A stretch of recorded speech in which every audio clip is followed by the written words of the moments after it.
welcome to the debate.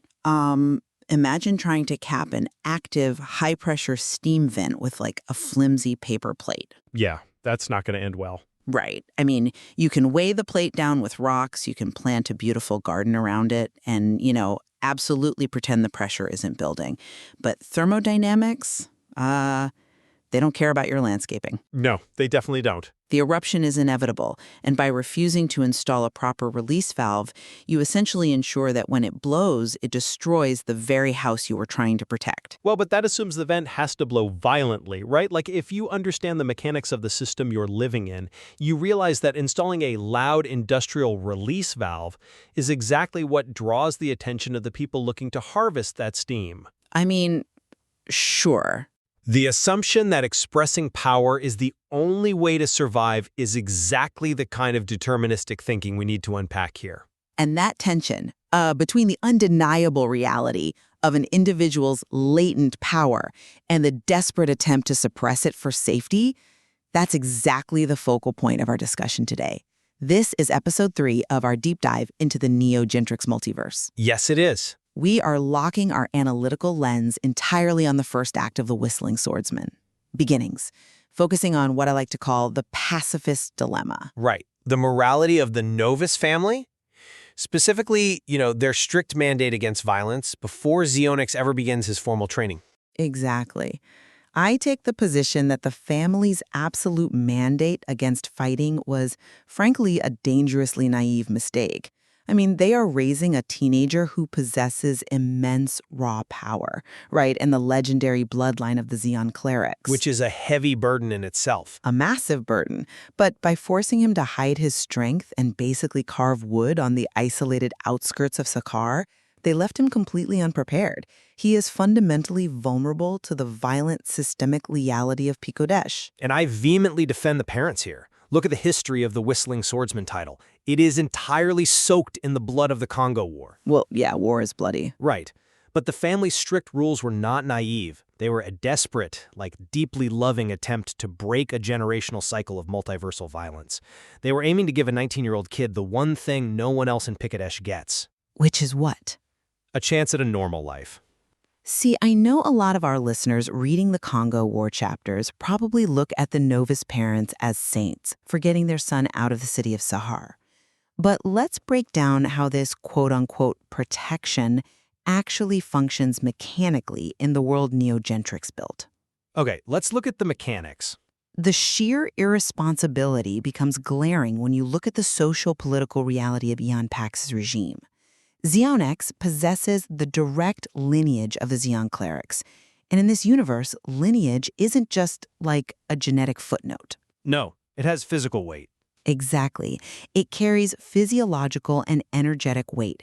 His reflexes, his spatial awareness, his raw kinetic potential, these are biological facts. And yet, where is the heir to this legacy? He's isolated on the last small hill of the Orion lands, completely ignorant of his own mechanics. But that isolation is entirely strategic. You're looking at his lineage as an asset. But in the current political climate of Picodesh, it is a massive liability. A liability he doesn't even know how to manage. I mean, his father claims schools cost too much to avoid teaching him the sword arts, leaving him to be a homeschooled woodcarver. Right, to keep him safe. But he is forbidden from engaging in the very disciplines that would allow him to control his output. Ignoring a legacy doesn't erase it. Xeon Pax is constantly rallying troops on the evening news. Conscription and violence are systemic threats. Yes, but by deliberately keeping Xeonix ignorant, they aren't protecting him. They are effectively disabling his only means of survival. You are glossing over the actual mechanics of Xeon Pax's regime to make that point, though. How does Pax maintain control over Sakaar? Through absolute surveillance and the immediate crushing of any emerging martial threats. Sure, the aura detectors. Exactly. Engaging in the sword arts is not just a private hobby in this universe. The whistling sword arts, by their very nature, carry an acoustic and kinetic signature. You cannot practice them quietly. The single fastest way to draw the attention of Pax warlords is to start manifesting the ancient, legendary techniques of a Congo war hero. So what? The solution is to leave him completely defenseless? The solution is invisibility.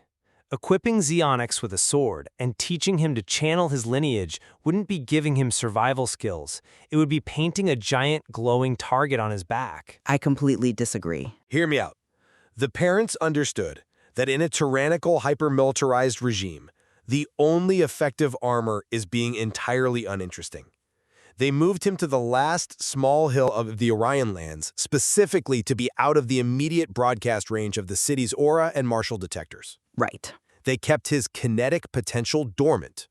By enforcing this strict moral code against fighting, they kept him off the radar. But invisibility only works until the regime comes knocking at your door, which, in a world recovering from the Congo War, is a statistical inevitability.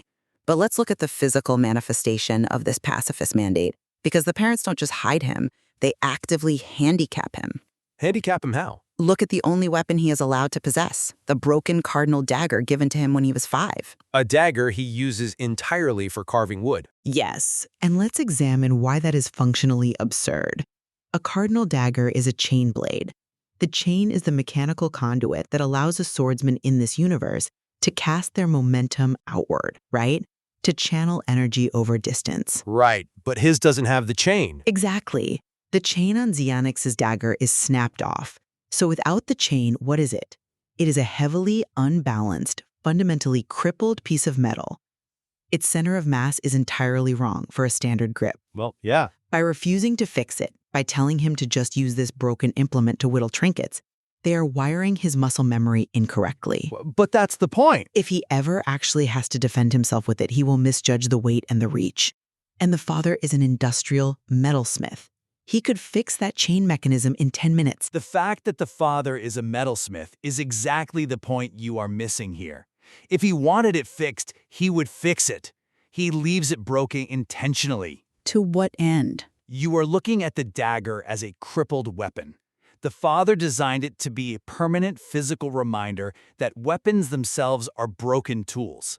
Wow, that is a staggering level of philosophical projection onto a situation that physically endangers a child.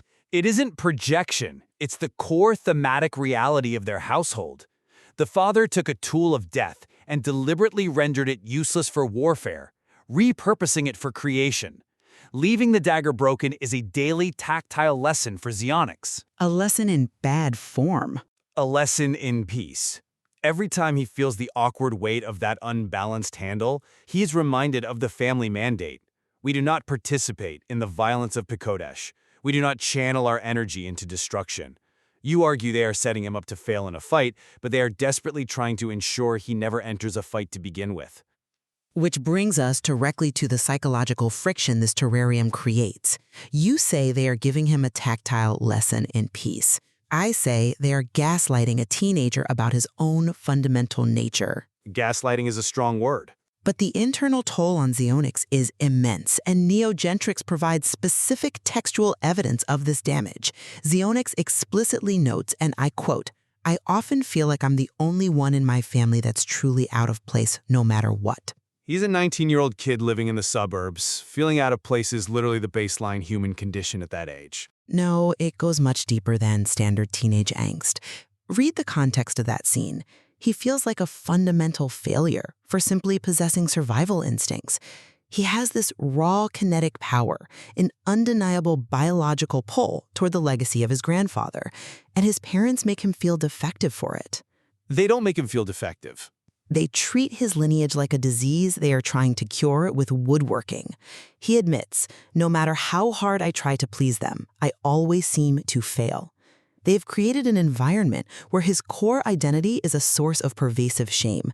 He knows he is a lion being told to eat grass, and he feels guilty for craving meat. Look, let's contextualize that shame against the broader reality of the Neo Gentrics Multiverse.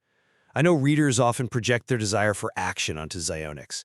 They want him to fulfill his destiny, so they view the parents as obstacles. Naturally. But look at the characters who actually embrace their warrior instincts in this universe. They are shattered. They are dealing with extreme post-traumatic stress, missing limbs, and the heavy psychological weight of immense carnage. Being traumatized by war doesn't justify leaving your child incapable of self-defense. It absolutely explains why you would prioritize mundane stability over martial glory. You are focusing on Xeonix feeling out of place. Do you realize what a massive privilege it is in Picodesh to have boredom and feeling out of place as your primary psychological struggles? Is it a privilege when it's built on a lie? Yes. His biggest problem is finding a job and feeling unfulfilled. He isn't bleeding out in a trench. He isn't being hunted by Eon Pax's death squads. The parents successfully engineered a microenvironment where their son gets to experience the luxury of peace. Yes, he chafes against their strict morality, but those rules are the scaffolding holding the horrors of the outside world back. You are equating enforced ignorance with peace, and those are two very different concepts. Peace built on suppression is incredibly brittle. It is a quarantine that only works until the containment fails. And it worked for 19 years. But when you look at the multiversal architecture Neo has constructed, destiny is a physical force. The title of the Whistling Swordsman demands a successor. The legacy is a gravitational pull that you cannot just opt out of because you move to a hill. See, you are judging the parents using omniscient foresight. You know they are in a story where conflict is inevitable. The parents are just acting on the data they have. Violence begets violence, and they want no part of it. But they do have the data. They aren't ignorant of how the world works. They are willfully ignoring it. They know exactly who Aeon Clerics was. They know what the Congo War did to the continent. Right. The father specifically moved them away from the city because he knows what Aeon Pax is capable of. They possess all the necessary socio-political data to deduce that the world is inherently predatory. To look at a predatory world, recognize the threat, and then deliberately refuse to teach your child how to block a punch or wield a blade properly, that is parental negligence. Okay, let's unpack the grandfather's legacy, because that is the exact data the parents are reacting to. You keep mentioning Xeon Clerics like he's a noble superhero they should be emulating. But how does Neo actually describe the grandfather? He was practically a lone shark of violence. He was a hero of the Congo War who saved countless lives. He saved lives by brokering force. He traded in favors, blood debts, and martial leverage.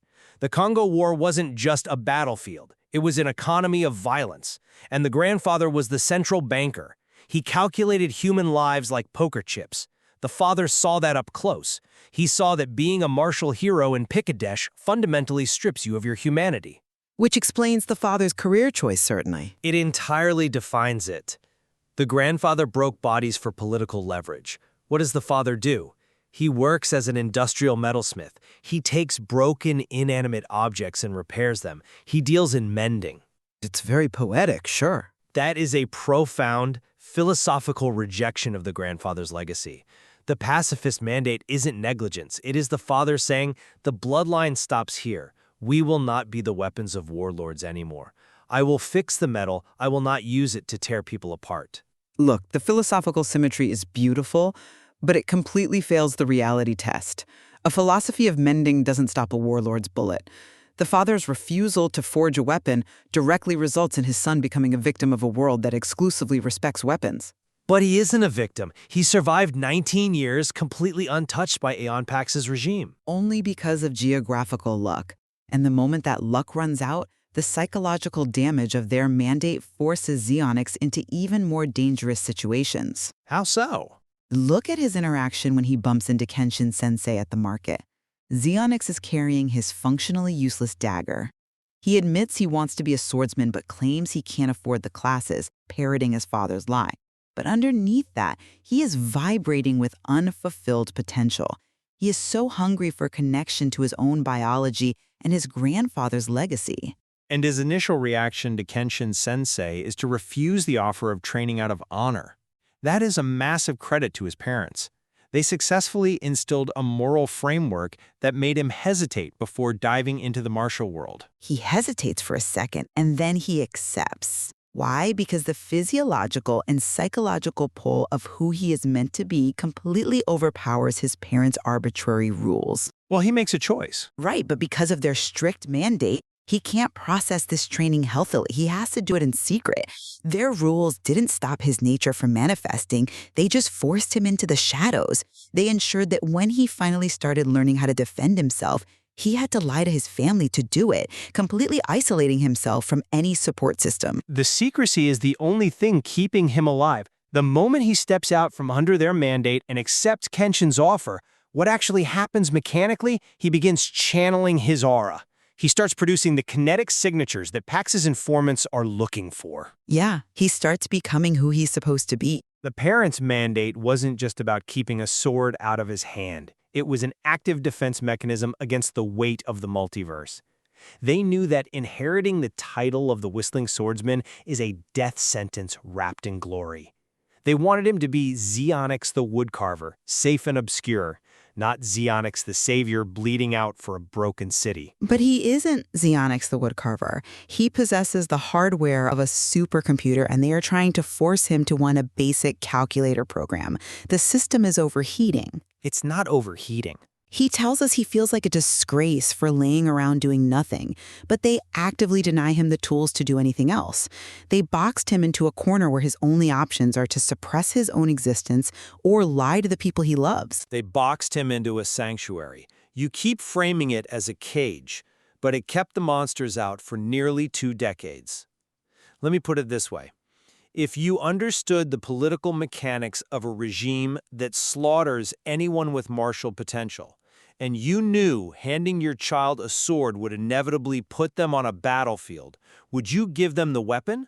Or would you stifle their talents, hand them a piece of wood, and keep them alive on that hill? I would tell them the truth about the world they live in. I would explain how the aura detectors work. I would explain the grandfather's blood debts. And I would teach them how to fight, so that when the regime inevitably marches up that hill, they aren't standing there holding a broken dagger.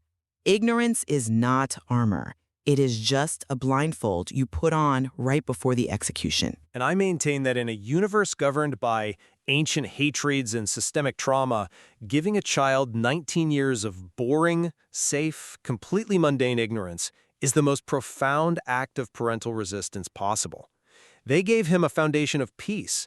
No warlord can ever take those 19 years away from him. Well, we are looking at the exact same world-building mechanics and arriving at 2 fundamentally incompatible conclusions. So, let's solidify our positions before we wrap up. Sounds good. My stance remains that the Novus family's forced ignorance was an act of extreme negligence.